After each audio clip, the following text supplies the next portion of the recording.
আর আগামীতে সিদ্ধান্ত নেবে। আর যাই হোক, কোনো নারীকে এই দেশের প্রধানমন্ত্রী বানানো যাবে না, যেই দলের হোক। পুরুষ নেতা চাই।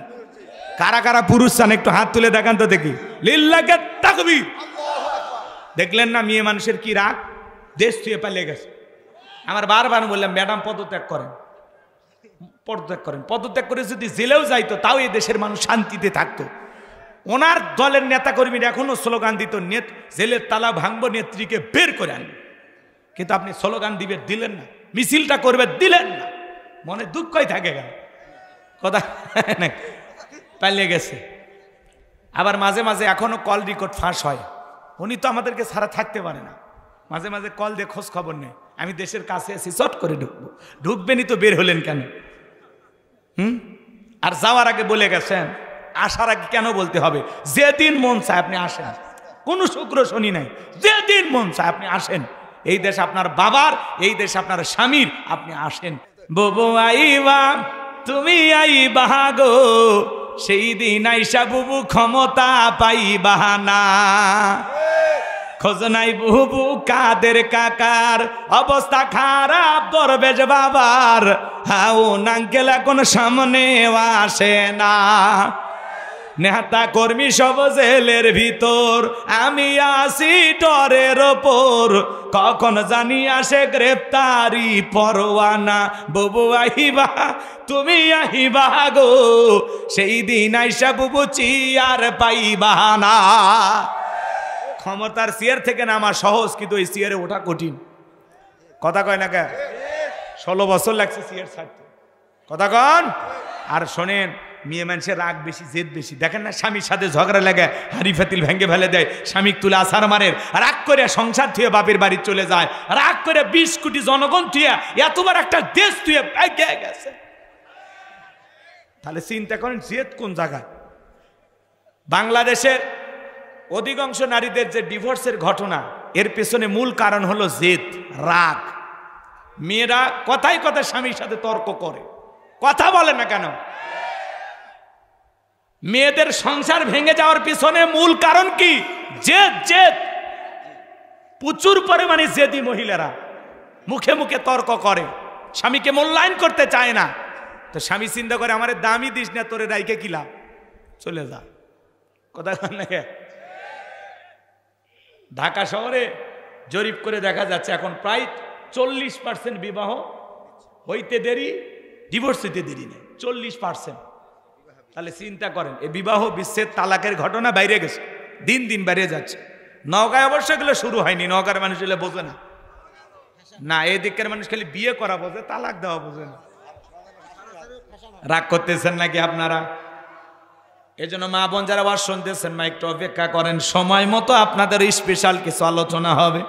যুবক যারা আসছো বাবা, নিরাশ হয়ে না, সামনের দিকে যা। আমি গুনাহগার যে কথা বলতে চাচ্ছিলাম, এইবার খাজনা পরিশোধ হয়ে গেল। আমার ভাইয়েরা, জনগণের মন কাইরা নিল। মিশরের একজন মন্ত্রী মারা গেল, নির্বাচন শুরু হয়ে গেল। এইবার আগে তো জনগণের মন কাইরা নিয়েছে, সবাই এক সাঞ্জে ভোট দিয়া মিশরের মন্ত্রী বানায় দিল। আল্লাহর খেলা বোঝা বড় দায়। বার্ধক্য জনিত কারণে মিশরের বাদশা যিনি ছিল, বাদশা মারা গেল। ফেরাউন সমস্ত জনগণকে ডেকে বলে, আপনারাই বলেন বাদশা হবে কি? বাদশা ছাড়া তো একটা দেশ চলতে পারে না। সমস্ত জনগণ ডেকে বলে, আপনাকে অনেক আগে আমাদের চেনা হয়ে গেছে, আপনি যেন আমাদের বাদশা হয়ে যান, আমাদের কারো কোনো আপত্তি নাই।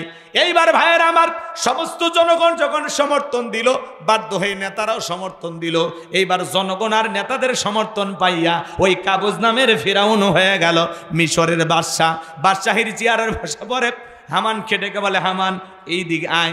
হামানের মাথায় কোনো চুল ছিল না, টাকো হামান, ছাদ নাই, এদিকে খেয়াল করেন, ছাদে মাল নাই, বাম্পার লোড, পুরো মাথা ছিল ভারতের দমদম এয়ারপোর্ট। টাকো হামান, টাকো। এ টাকলারা ডিস্টার্ব আছে কিন্তু, কথা কয় না কে? রাগ করেন নাকি আপনারা?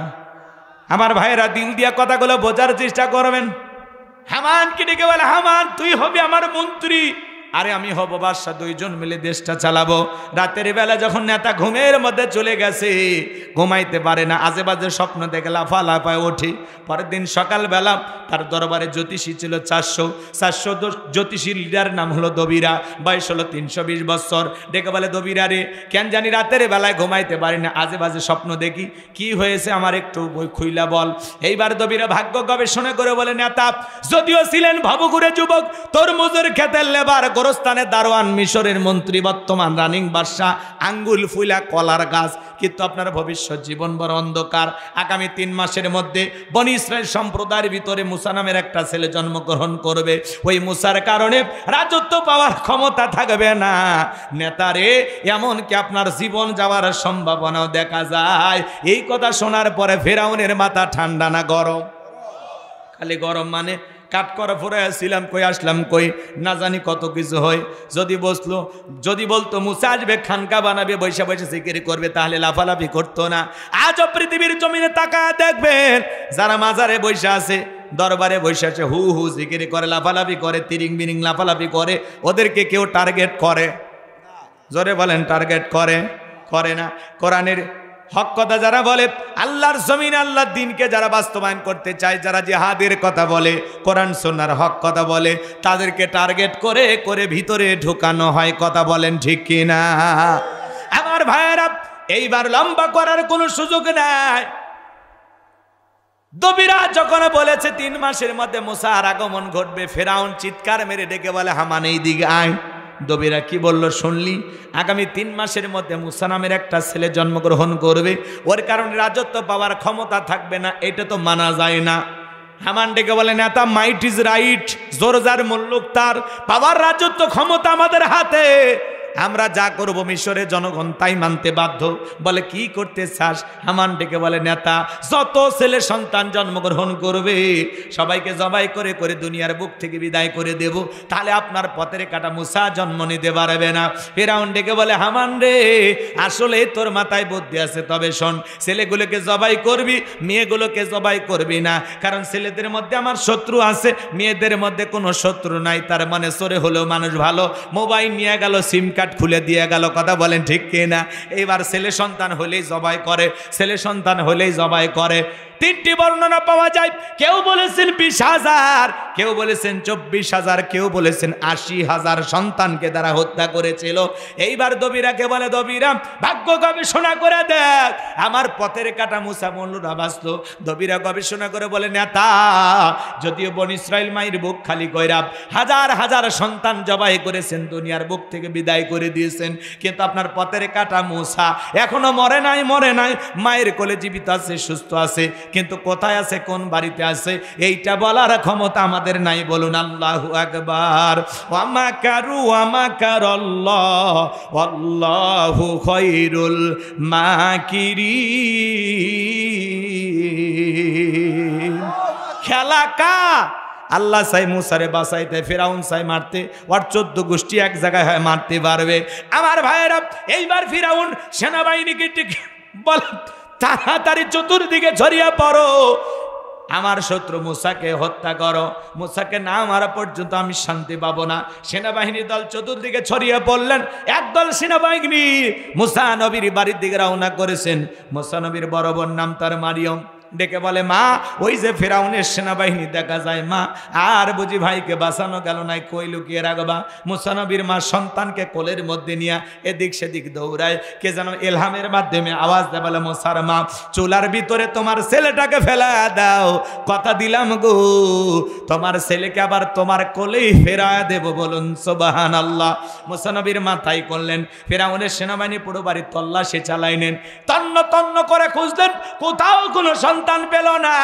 এইবার ওরা যখন ব্যর্থ হয়ে চলে গেল, মুসা নবীর মা চুলার ভিতরে তাকায় দেখে নবী মুসা চুলার ভিতরে পড়ে মুস্কি মুস্কি হাসে। বলুন সুবহানাল্লাহ। সন্তানটাকে কোলের মধ্যে নিলেন, আবারও কে যেন গাইবে আওয়াজ দেয়, বলে, মুসার মা আর কতদিন জালেমদের ভয় লুকিয়ে রাখবা? সিন্ধুক একটা বানাইয়া দরিয়ার বুকে ভাসায়া দাও, কথা দিলাম গো তোমার সন্তানটাকে তোমার কোলে ফেরায় দেব। মুসা নবীর মা টেনশনে পড়ে গেলেন, সিন্ধুক পাবেন কোথায়? সকালবেলা কে যেন ডাকে, মিস্ত্রি লাগবে মা। আমি একজন মিস্ত্রি। মুসা নবীর মা টেনশনে পড়ে গেলেন। আর মিস্ত্রির ডাক শুনে ডেকে বলে, মিস্ত্রি দিকে আসো, তুমি কিসের মিস্ত্রি, কি বানাইতে পারো?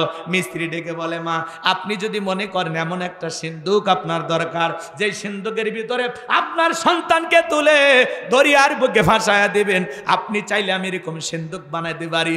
মুসা নবীর মা ডেকে বলে, মিস্ত্রি তুমি তোমার মনের কথাই বলেছো, এইরকম একটা সিন্দুকে তোমার প্রয়োজন। মিস্ত্রি বলে, মা যন্ত্রপাতি আছে, ধার দেবার জন্য পানি লাগতে পারে, আবার না হলেও চলবে, আপনি একটু ভিতর থেকে পানি নিয়ে আসেন। মুসা নবীর মা ভিতর থেকে পানি নিয়ে আসে, তাকায় দেখে মিস্ত্রি সুন্দর একটা সিন্দুক বানায়া দাঁড়িয়ে আছে। বলুন আল্লাহু আকবার। এইবার সিন্দুকটা হাতের মধ্যে দিয়া মিস্ত্রি দৌড়ায়। মুসা নবীর মা পেছন থেকে ডাইকে বলে, মিস্ত্রি লোহার পয়সা কিনিবা না, কাঠের পয়সা কিনিবা না, তোমার পারিশ্রমিকের দামটা কিনিবা না। মিস্ত্রি ডেকে বলে, মা যারা বিপদে পড়ে তাদের আমি উপকার করি, বিনিময়ে টাকা পয়সা গ্রহণ করি না। মুসা নবীর মা ডেকে বলে, মিস্ত্রি এই বিপদের দিনে এত বড় উপকার করলা, লোহার পয়সাও নিলা না, নিজের পারিশ্রমিকের দামটাও নিলা না, কাঠের দামও নিলা না, তোমার নামটা বলে যাও, অন্তত তোমার নাম মনে পড়লে মাঝে মাঝে তোমার জন্য দোয়া করব।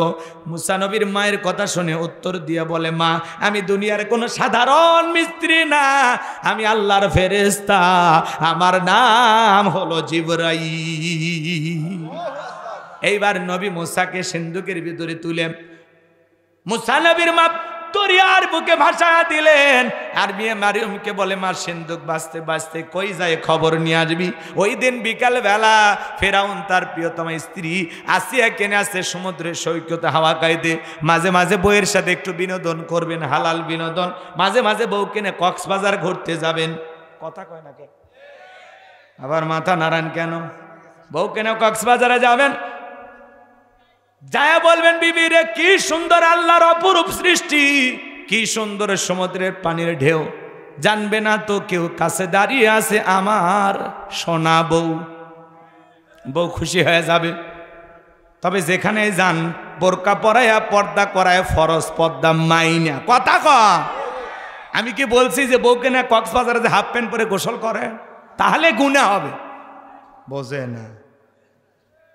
বউকে পর্দা করায় এখানে সেখানে ঘুরতে নিয়ে যাবে, একটু বিনোদন করুন, বউকে সময় দেবেন। জামানা খুব একটা ভালো না, আপনি সময় না দিলে আর একজন এসে দিবে, যে ভাবি চলেন একটু বেড়ায় নিয়ে আসি, তখন কি করবেন? অতএব সময় দেন। কথা কয় না, হাসেই বাড়ি দিল, আর একজনের সাথে ঘুরতে যাবে। বোঝে না। কি চাচা রাগ করে? সামনে যায়, মজা লাগতেছে, কথা আছে আরো সামনে, একটু অপেক্ষা করেন। মহিলাদের ওয়াজ করা লাগবে, যুবকদের ওয়াজ করা লাগবে। কথা কোন ঠিক না? সামনে রমজান, এদেরকে একটু ভালো বানায় ছেড়ে দেওয়া লাগবে। লিল্লাহি তাকবীর। আমার ভাইরা দিল দিয়া কথাগুলো বোঝার চেষ্টা করবেন, তাহলে মাঝে মাঝে বউকে হালাল বিনোদন করবেন, বউকে ভালোবাসা দিবেন, সময় দিবেন।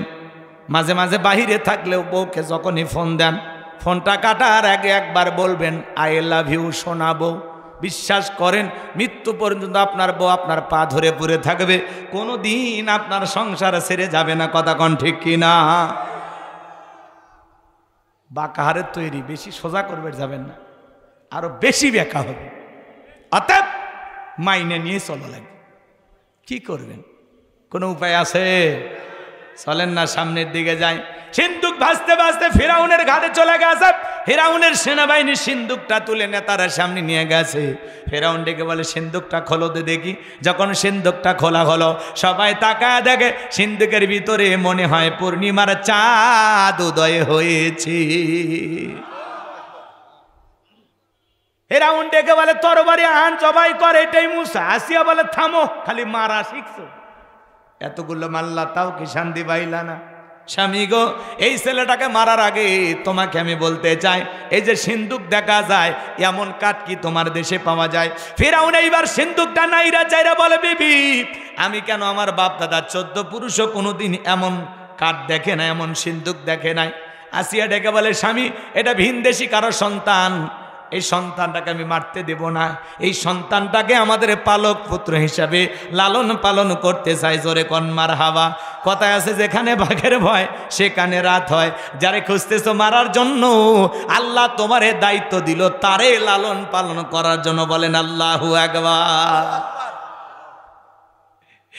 এইবার আসিয়া ডেকে বলে এই সন্তানটাকে আমি আমার পালক পুত্র হিসেবে লালন পালন করব, তুমি কোনো বাধা দিতে পারবে না। অনেক কঠিন স্বামী মাঝে মাঝে বইয়ের কাছে কি হয়, দুর্বল হয়ে যায়। কথা কোন ঠিক না? এইবার আসিয়া ডেকে বলে শুধু সন্তান দিলে হবে না, রাজ্যের মধ্যে ঢোল পিটায় খবর দাও ফিরাউনের ছেলে সন্তান যে দুধ পান করাবে মাসে মাসে বেতন দেওয়া লাগবে। বলে ঠিক আছে, রাজি হয়ে গেল। ঢোল পিটায় দেওয়া হলো। হাজার হাজার নারীরা নবী মুসা আলাইহিস সালামকে কোলের মধ্যে নেয়, স্তন কুলে মুখ লাগায় দেয়। আল্লাহর নবী মুসা আলাইহিস সালাম কোনো মহিলার স্তনে দুধ পান করে না। চিৎকার মেরে বলুন সুবহানাল্লাহ। সমস্ত নারীরা ব্যর্থ হয়ে চলে গেল। ওই যে মুসা নবীর বড় বোন নাম তার মারিয়ম ডেকে বলে ও রানী আসিয়া, এমন একটা ছাত্রীর খবর আমার কাছে আছে যে কোনো সন্তান তার দুধ পান করতে পারে, তাই নাকি? বলে হ্যাঁ। নবী মুসার মাকে কৌশলে ফেরাউনের দরবারে নিয়ে আসা হলো। সন্তানকে কোলের মধ্যে নিয়ে যখন স্তন কুলে মুখ লাগায় দেয়, আল্লাহর নবী মুসা আলাইহিস সালাম মায়ের স্তনে দুধ খাওয়া শুরু করেছে। বলুন সুবহানাল্লাহ। নবীদেরকে শিশুকাল থেকে জ্ঞানী বানিয়েছেন তিনি কে? রানী আসিয়া বলে আপনার বেতন ডাবল, থাকার কোয়ার্টার ফ্রি। নবী মুসার মা ডেকে বলে ও রানী আসিয়া, সন্তানকে যদি দুধ পান করাতে চান আপনার বাড়িতে নয়, সন্তান থাকবে আমার বাড়িতে। বলে আমি তাতেও রাজি আছি, মাঝে মাঝে সন্তানটাকে একটু দেখায় নিয়ে যাবেন। কথা আছে মায়ের সাথে মাসির দরদ বেশি। মুসা নবীর মা পৃথিবীর প্রথম মা, যে মা তার আপন সন্তানকে দুধ পান করানোর বিনিময়ে মাসে মাসে বেতন পেয়েছিল। জোরে কোন মারহাবা। এইবার নবী মুসা চলাফেরা বয়সে উপনীত হয়েছে। আসিয়া একদিন নবী মুসা আলাইহিস সালামকে নিয়ে যায় ফেরাউনের কোলে দিয়ে বলে সন্তানটাকে কোলে নাও, মানুষ দেখলে মনে করবে ছেলে তোমার না। মাঝে মাঝে দেখবেন মা বোনেরা বিরক্ত হয়ে কি করে, সন্তান কোলে দিয়ে বলে সামলাও, বাপের মতোই খারাপ, বাপও হারামি, আমার পেট থেকে হয়েছে ডবল হারামি। কথা কর আছে না? সন্তান যদি একটু দুষ্টমি করে 14 গোষ্ঠী গালি দেয়, আমাদের 14 গোষ্ঠী খারাপ, আর 14 গোষ্ঠী সব ভালো, সব ভালো। কথা কন। স্বামী যদি এদিক, সন্তান যদি ভালো হয় তাহলে কি বলে জানেন, মা যে ভালো, বাপের কারণে ভালো হয়েছে, মায়ের কারণে হয়েছে, ও তাও তোরা ভালো থাক। সব দোষ আমরাই নিলাম, পুরুষ মানুষ তো কি করবেন, মাইনা নেন। রাগ করতেছেন নাকি আপনারা? এইবার আসিয়া মুসা নবীকে কোলের মধ্যে দিয়া যখন ভিতরে চলে গেছে, কি সুন্দর চেহারা নবী মুসার।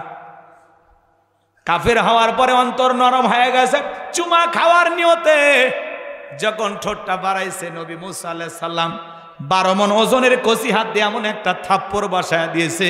ফেরাউন এত জোরে চিৎকারে মারা উঠছে, আশেপাশের লোকজন দৌড়ে আসে, বলে নেতা এত জোরে চিৎকার মারলেন, ব্যাপারটা কি বুঝতে পারলাম না। ছেলে যে থাপ্পড় মারছে এই কথা জনগণকে বললে কি ইজ্জত থাকবে? বলে আমার বাড়ি, আমি চিল্লাইছি, তোদের কি ডাকছি? চোখের সামনে থেকে সরে যা। ওদেরকে তাড়িয়ে দেওয়ার পরে চিৎকার মেরে ডেকে বলে আসিয়া, আসিয়া রে, আয় আয়, তাড়াতাড়ি করে আয়। আসিয়া বলে কি হয়েছে, সারের মতো চিল্লাও কা? কই চিল্লাবো না, এর চোখে মুখে যে আগুন দেখছি রে আসিয়া, এ মুসা ছাড়া কেউ না, তরবারি আন জবাই করি, পথের শত্রুটা দূর করি। আসিয়া বলে কি করেছে ছেলে? বলে এই ছেলে আমার গালে থাপ্পড় মেরেছে। আসিয়া বলে ঢং করা জায়গা পাও না, এই ছোট মানুষ কোনোদিন তোমার গালে থাপ্পড় মারতে পারে? ফেরাউন ডেকে বলে বিবি রে, কেমনে তোরে বুঝাবো, গাল তো তোর ছিল না, গাল ছিল আমার। মজা কি আমি টের পাইছি, আর থাপ্পড় ওজন বুঝে দেয়, এই ভবিষ্যতে মুসা হবে। জোরে কোন মারহাবা। অনেক কথা এখানে আছে, আর বাড়ানো সম্ভব নয়। নবী মুসার বয়স হয়ে গেল 25 বছর। কয় বছর? 25 বছরের টকবকে যুবক। কিপ্তি আর বনী ইসরায়েলের মধ্যে লাগছে ঝগড়া। মুসা আলাইহিস সালাম নিজ সম্প্রদায়ের লোকের পক্ষ নিয়ে কিপ্তিকে বলে, কিপ্তি সব জায়গায় নেতার গরম দেখাস, দেখেন না ছোট ছোট পাতি নেতা, গরমে থাকা যায় না। কয় আমাকে চিনিস, আমি অমুক নেতার আপন খালাতো বোন, তার ছোট মেয়ে বিয়ে করেছি, কি হাইব্রিড পরিচয়। এই পৃথিবীর জমিনে আল্লাহ যখন মানুষকে জিরো থেকে হিরো বানায়, সামান্য একটু ক্ষমতার চেয়ার দান করে, ক্ষমতার চেয়ার পেয়ে বলে আনা রব্বুকুমুল আলা, আমি বড় প্রভু, আমি বড় খোদা। এরকম একজন জালেম পৃথিবীর জমিনে এসেছিল, এর নাম হলো কাবুস। কি নাম বলেন?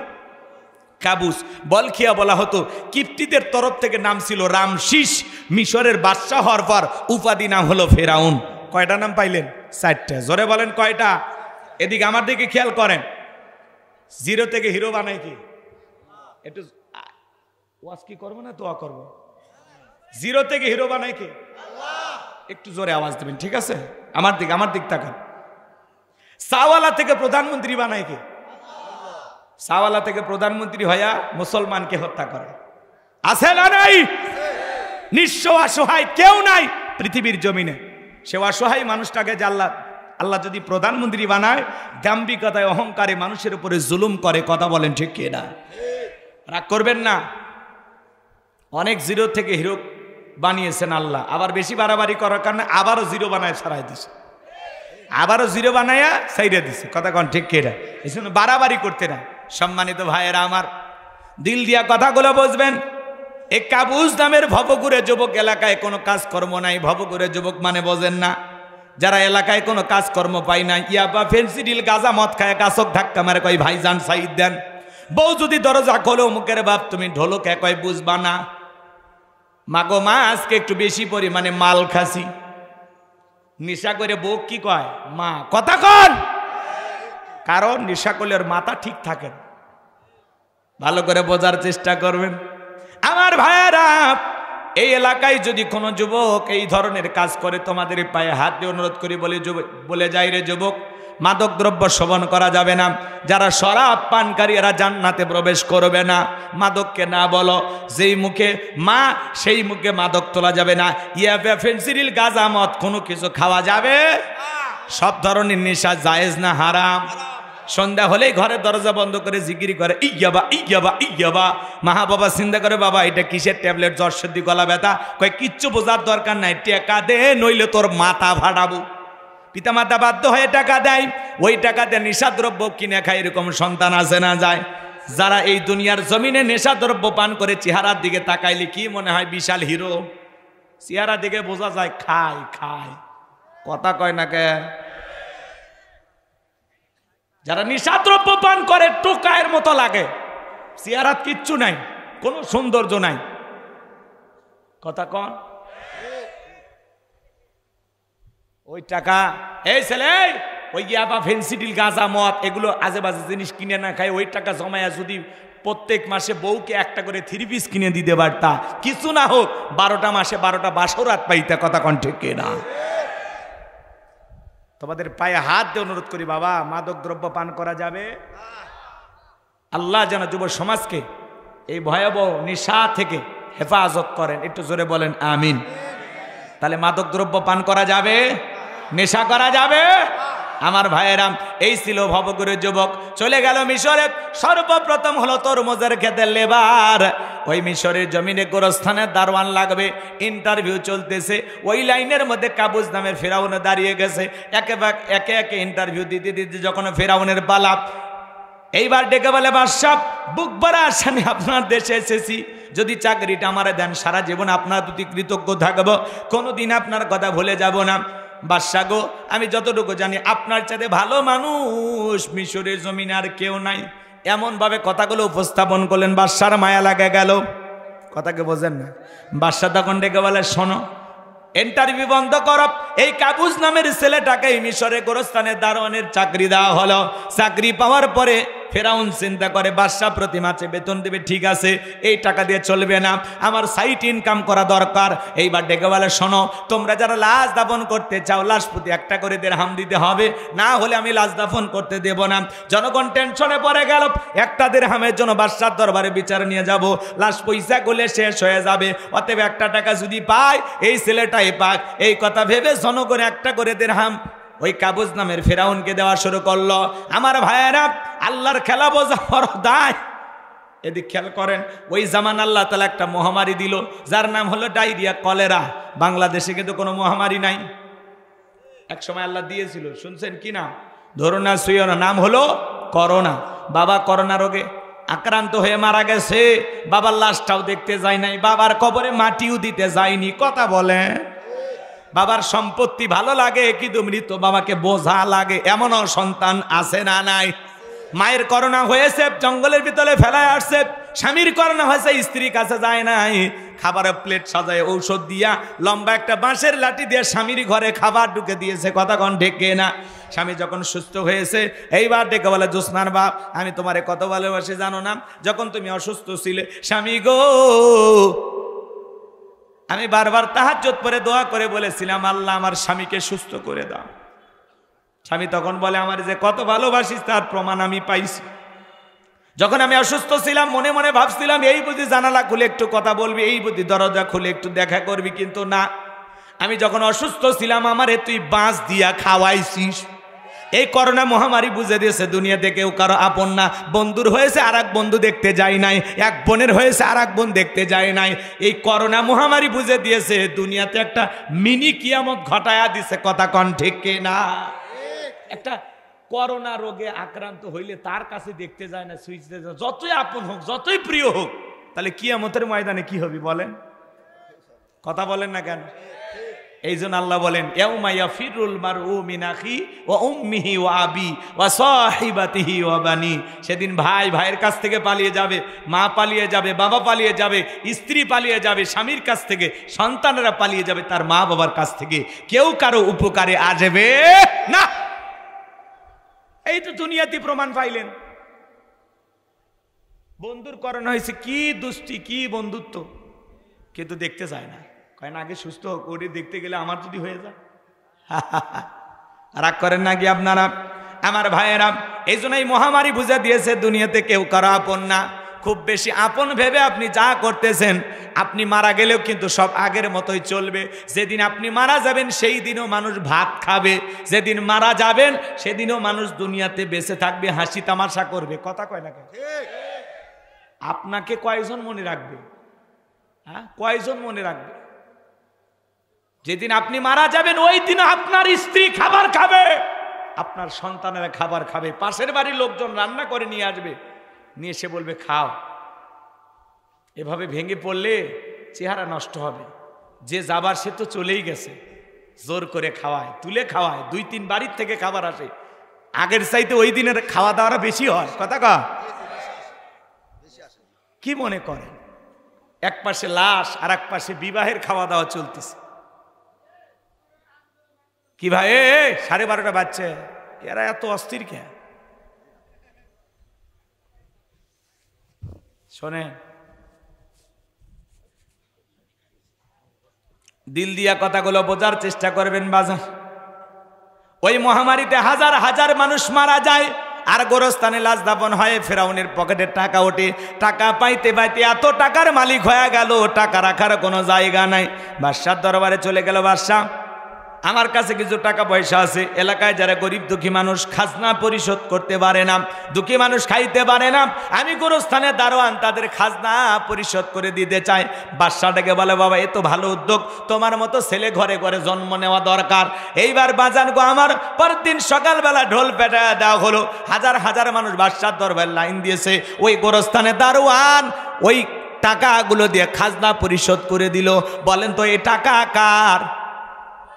জনগণের খালি সিস্টেমে নিয়ে সিস্টেমে দিতেছে, আর ফাও ফাও জনপ্রিয়তা কামাইতেছে। কথা কর না কে? টেকা কি নেতার বাপে? বোঝেন না? জনগণ যায় আর বলে, হারি রাজ্যের বাদশা যদি এই ব্যক্তি না হয়ে ওই ছেলেটা হইতো, না জানি আমাদের কপাল খুলে যেত। নির্বাচনের আগে একটু জনসেবামূলক কাজ করার দরকার আছে না নাই? আমার এলাকায় এক লোক রাস্তার মধ্যে ইট পাড়তেছে, কাঁচা রাস্তায় ইট পাড়তেছে। মানুষজন বলে, বাবা এখনো তো নেতা হয় না, ইট পাড়তেছে, ব্যাপারটা কি? বলে, শোনেন, বৃষ্টি হওয়ার পরে আপনাদের ছেলে মেয়ে স্কুলে যাইতে পারে না, আপনারা হাটে বাজারে যাইতে পারেন না, আপাতত ইট পাড়িয়ে দিয়ে গেলাম, আর ভবিষ্যতে আমার মার্কায় সিল মেরে যদি এলাকার নেতা বানায় দিতে পারেন, আমার 1 নাম্বার টার্গেট এ কাঁচা রাস্তা পাকা করে দেব। এই স্লোগান দিয়া জনগণ যখন নেতাকে বিশ্বাস তাকে নির্বাচিত করে, নেতা তখন এলাকায় থাকে না, ঢাকা শহরে বান্ধবী নিয়ে ঘুমায়। কথাগণ ঠিক কিনা?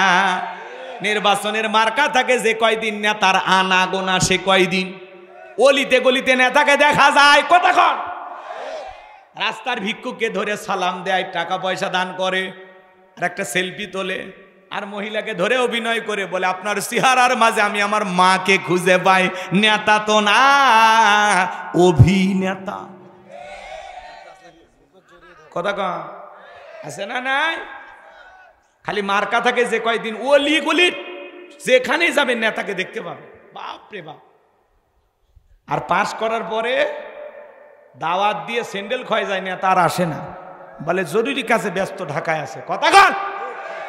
আর এখন আর আমাদেরও আমরা কম খারাপ না, আমরা 1.5 টাকার বিরিয়ার 3 টাকার চা খাই, কি স্লোগান, বল্টু ভাইয়ের চরিত্র ফুলের মতো পবিত্র, নামাজ পড়ে 1 ওয়াক্ত, গাঁজা খাই 5 ওয়াক্ত, গুমসুরিতে পাকা পোক্ত, শয়তানের 1 নাম্বার ভক্ত, হুজুরিদের জন্য খুবই শক্ত, চুষে খাই গরিবের রক্ত।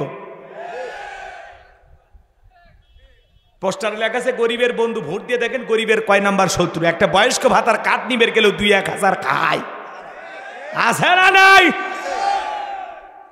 এলাকা তার আসবি না, মাঝে মাঝে ঈদ আসবি, ওই আম গাছে কাঁঠাল গাছে বিদ্যুতের খুঁটি নিয়ে তার বিশাল একটা ছবি ব্যানার ঝুলে আছে, আমি অমুক নেতা সেরাকালি বদনা, পবিত্র ঈদ উল ফিতরের শুভেচ্ছা।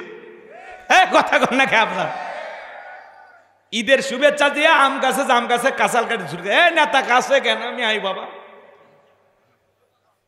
যে পরিমাণে ব্যানার ছাপায় ওই টাকা যদি গরিব দুঃখীকে দেয়, নেতার ভোট এমনি বেড়ে যাবে। আর ওদের দোষ দিয়ে লাভ নাই, আমাদেরও সমস্যা আছে না। এক পাগল তেঁতুল গাছের নিচে হাত তুলে বলে, আল্লাহ এ তেঁতুল গাছের রাজশাহীর ফৌজ দিয়ে আম দে, রংপুরের হাড়ি ভাঙ্গা দে, নওগাঁ সাপাহারের আম রূপালি দে, চাপাই নবাবগঞ্জের কাটি মন দে। আল্লাহ তখন বলে, পাগলে চোখটা খুলে দেখ কোন গাছের নিচে দোয়া ধরেছিস। তেঁতুল গাছের নিচে দাঁড়াইয়া কিয়ামত পর্যন্ত আম চাইলে যেমন পাওয়া যাবে না, নির্বাচনের আগে নেতার কাছ থেকে 500 টাকা 1000 টাকা খাইয়া নির্বাচনে ভোট দিয়া উমরের মতো নেতা চাইলে দেশে পাওয়া যাবে না। কথা বলেন ঠিক কিনা? আপনি যখন বলেন হাত তুলে আল্লাহ এ দেশের নেতাদেরকে উমরের মতো বানায় দাও, আল্লাহ তখন বলে উমরের দেশে থাকার মতো জনগণ হতে পেরেছিস? আমার এক নানি ছিল, নির্বাচনের পরের দিন গেছি, কয় নানা দোয়া করিস প্রত্যেক বছর যেন একবার নির্বাচন হয়। কে? কয় এক রাতে 4200 টাকা কামায়। আমি তখন বললাম, নানি কেমনি পাইলি এত টাকা? তখন বলে, নির্বাচনের আগের রাত, যেটাকে বলা হয় কালো রাত, ওই রাতে আমার দরজায় নক করে, হ্যালো নানি বাড়িতে আসিস? বলে হ্যাঁ। কয় আমি অমুক মার্কার লোক, টাকা 500 দিলাম, ভোটটা আমারে দিও। এইভাবে সকাল পর্যন্ত অনেক লোক আসছে, কারো মনে কষ্ট দেয়নি ভাই। 2 দিন পরে কবরে যাব, কার মনে দুঃখ দেব? যে যা দেশে নিয়েছি সকালবেলা গইনে দেখি 4200।